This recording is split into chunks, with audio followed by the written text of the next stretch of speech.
Welcome back to Conversations. I'm Robin Fahr. Thank you so much again for joining us. As promised, Eric Johnson is here. Many of you know him. At least if you don't know him, you know this.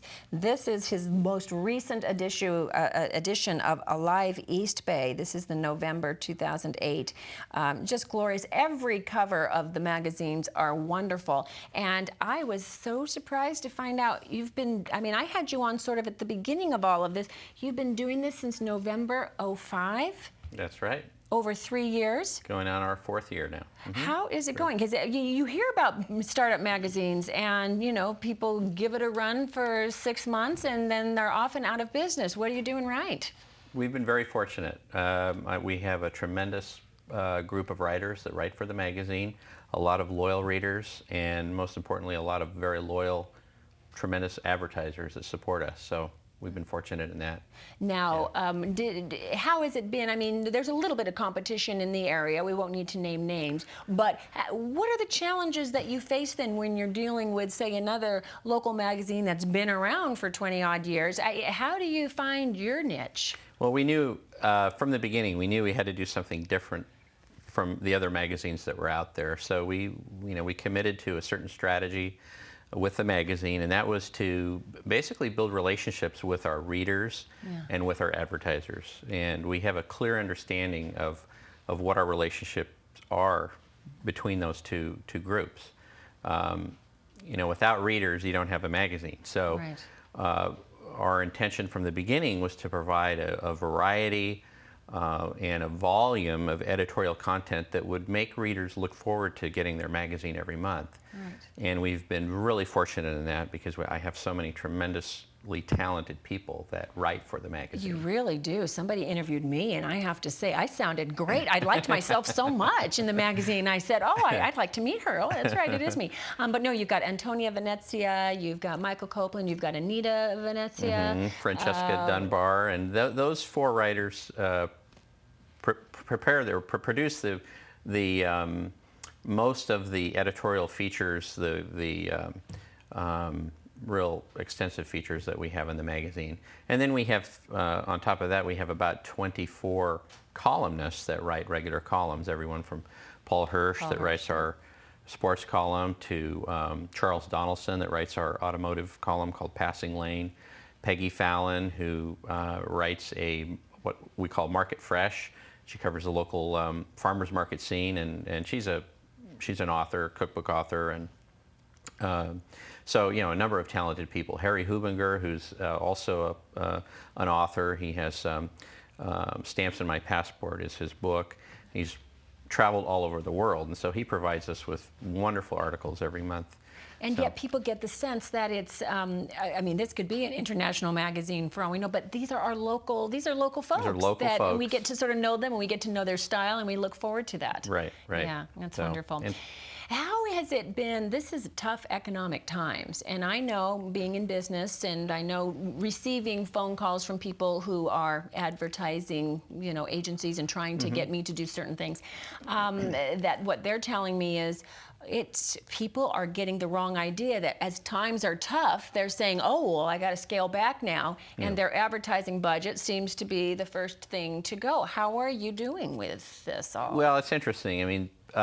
Business owners, there's 2 different types of business owners in terms of how they look at advertising. And business owners who look at advertising as an expense, typically they're the ones that will say, well, we got to cut back, we have to pull back, and so forth. Business owners, whoever have the philosophy that marketing and advertising is an investment in their business, they continue to advertise, and they understand that, as I point out, for example, if you own a retail business, you're not going to take your sign down. If you're staying in business, you have to let the public know that you're still there. Right. And so, So would you say for the most part your advertisers are getting that? They're savvy, they're figuring that now is not the time, that advertising is not cutting the fat, it is actually what's keeping them getting customers in the door. Well, for the most part, and in fairness to the small business owners out there, a lot of them, marketing and advertising is not their expertise. They need to focus on what their business is. And so our job is to help them, market themselves. And so it's incumbent upon us to be better at what we do to communicate that, to say, well, look, we're here to help you. And one of the things we've done at Alive magazine that's different from any other magazine out there is because we realize we have to be, very innovative, and especially now more so than ever, we've got to be innovative and creative in ways to bring the businesses to the marketplace. And so one of the things we've done, for example, is what we call our multi-platform advertising package.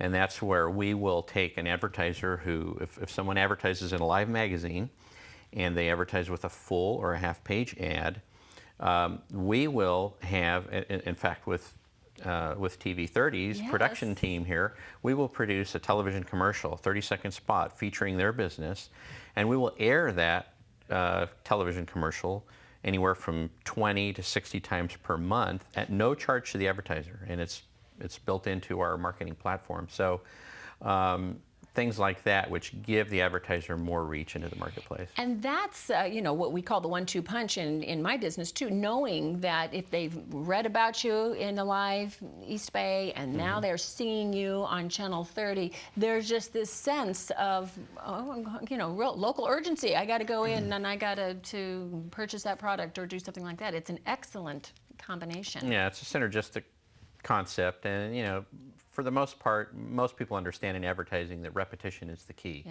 Yeah. I tell people all the time, you're familiar with Coca-Cola. Everyone knows Coca-Cola, but Coke still advertises. Yeah, I thought about that too. It's just like the ones that they don't stop advertising just because you know them. Well, there's always a new generation. Absolutely. How is it going then when you're making a magazine in an internet world? I'm watching my friends at the newspapers, and there's just a lot of layoffs, and they worry every day if they're going to have a job because they're watching their journalistic skill go toward bloggers and all sorts of other things. How do you keep up with doing? And I don't ever want magazines like this to go away. I just love touching them and feeling them. You hit the nail on the head. I mean, that's the key right there. I've been approached before with the idea of turning Alive into an online magazine, and there are some publishers who have done that. They've converted and gone to completely an online presence. And we have an online presence, but that's not our mainstay. And I'm a believer, and we believe that most people are like you. They like the feel of a magazine. And studies have been done that show that magazines and magazine advertising is the most acceptable form of advertising because it's not intrusive. People can see an attractive magazine on a table, and they have the ability to pick it up and leaf through it at their leisure, and so it's non-obtrusive, and people enjoy that. And so if you go into a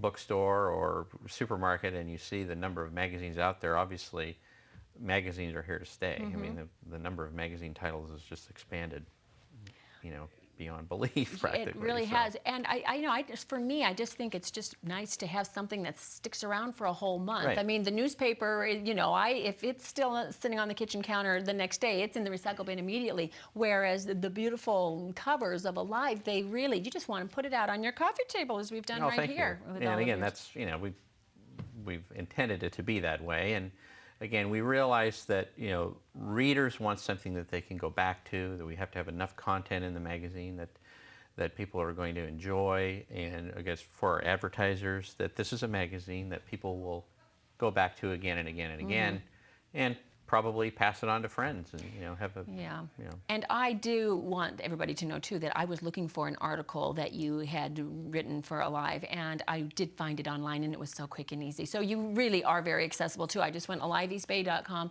and hit the issue that I wanted, and there it was. But it was nothing like seeing it when it was really in print. Yeah, nothing like that.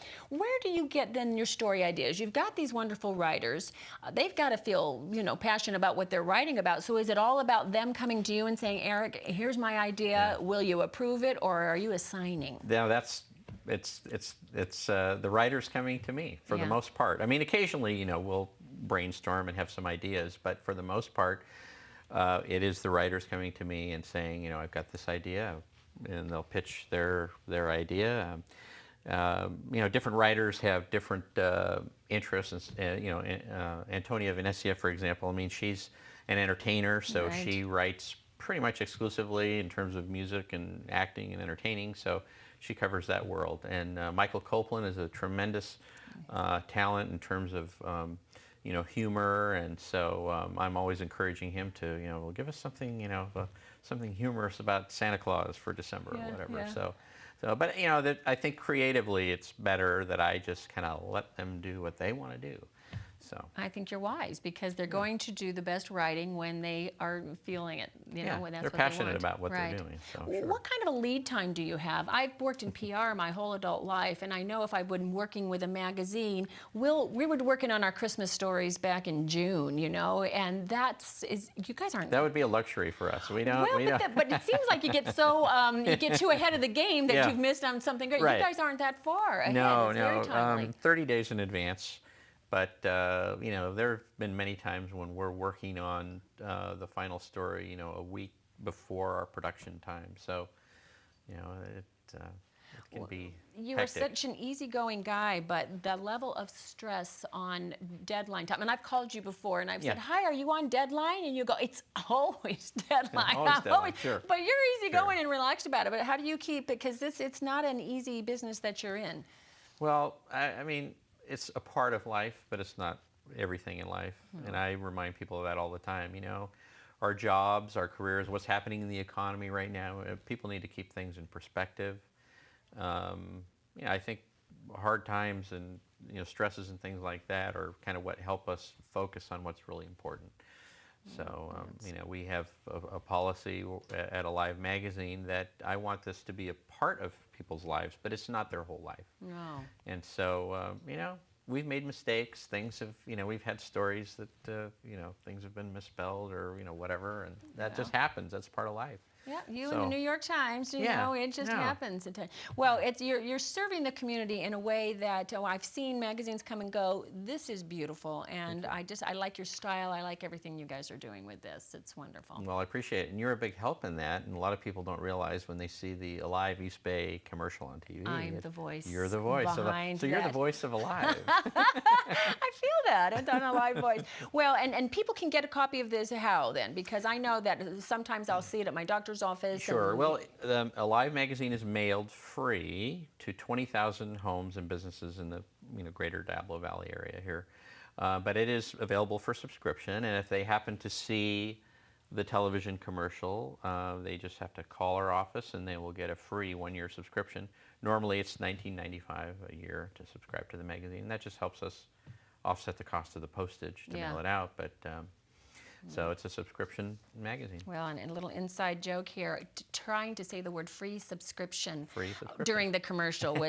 Several takes on that. This is Eric Johnson. He's the publisher of Alive East Bay. Check them out online. You can find everything online, but you do want to get a hard copy of this. It's just a beautiful magazine. They're at www.aliveeastbay.com, and the phone number over there, 925-837-7303. Eric, thanks so much for coming back on Conversations. Thank you for having me, Robin. It's Wish really you- nice seeing you again. You And too, and I wish you just continued success. You're doing great. appreciate it. Thank you.